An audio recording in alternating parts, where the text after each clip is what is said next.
ಇವತ್ತಿನ ಕಲೆಕ್ಷನ್ನು ಎಷ್ಟಾಗಿದೆ ನೋಡೋಣ. ಅಮ್ಮ ದುಡ್ಡೇ ದೊಡ್ಡವ್ವ, ಒಡವೆ ಯಾವುದವ್ವ. ಇವರೇ ನೋಡಿ ನಮ್ಮ ಫೈನಾನ್ಷಿಯರು. ಹೆಸರು ಸುಬ್ಬಾ ಭಟ್ರು ಅಂತ. ಒಳ್ಳೆ ಕುಳ.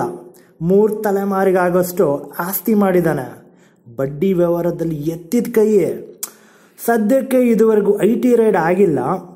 ಈ ವಿಡಿಯೋ ಮುಗಿದ ಮೇಲೆ IT ರೈಡ್ ಆದರೂ ಆಗ್ಬೋದು. ನಮಸ್ತೆ ಬುದ್ಧಿ. ಓ ಏನೋ ವಿದೇಶ ಸಮಾಚಾರ ಇದ್ದೂರ ಬಂದ ನೋಡಿ ನಮ್ಮ ಕಥಾನಾಯಕ. ಹೆಸರು ವೀರೇಶ ಅಂತ. ಬರೀ ವೀರೇಶ ಅಲ್ಲ, ಪೂರ್ ಮ್ಯಾನ್ ವೀರೇಶ ಅಂತ. ಈ ಟೈಟಲ್ ಏನಕ್ಕೆ ಅಂತ ಕನ್ಫ್ಯೂಷನಾ?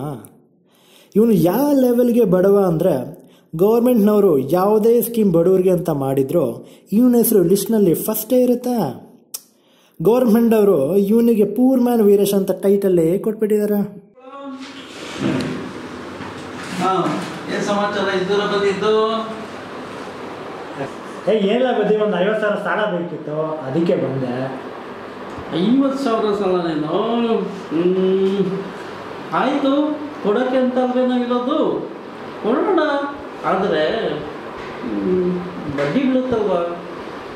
ಪರವಾಗಿಲ್ಲ ಬುದ್ಧಿ, ಬಡ್ಡಿ ಕಟ್ತೀನಿ. ನೋಡಪ್ಪ, ತಿಂಗಳಿಗೆ 7,000 ರೂಪಾಯಿ ಬಡ್ಡಿ ಆಗುತ್ತೆ.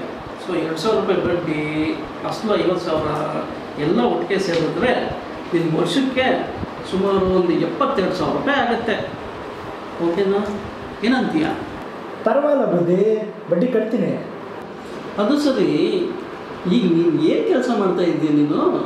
ಏನಿಲ್ಲ ಬುದ್ಧಿ, ಮನೆಯಲ್ಲಿ ಆರಾಮಾಗಿ ಉಣ್ಕೊಂಡು ತಿನ್ಕೊಂಡು ಟೈಮ್ ಪಾಸ್ ಮಾಡ್ಕೊಂಡಿದ್ದೀನಿ. ಮತ್ತೆ ಏನೋ ಕೆಲಸ ಮಾಡಲ್ಲ, ಹೆಂಗೂ ಸಾಲ ತೀರಿಸ್ತೀಯ ಸ್ವಾಮಿ? ಅಯ್ಯೋ ಬುದ್ಧಿ, ಎಲೆಕ್ಷನ್ ಆದ್ಮೇಲೆ ನಮ್ಮ ಸರ್ಕಾರದವರು 72,000 ನಮ್ಮಂಥವ್ರಿಗೆ ಅಂತಾನೆ ಕೊಡ್ತಿದ್ದಾರೆ. ನಿಮ್ಗೆ ಗೊತ್ತಿಲ್ವಾ? ಆ ಗ್ಯಾರಂಟಿ ಮೇಲೆ ಸಾಲ ತಗೊಂತಿರೋದು. सरप्राइज हुए ना, शॉक हुए ना.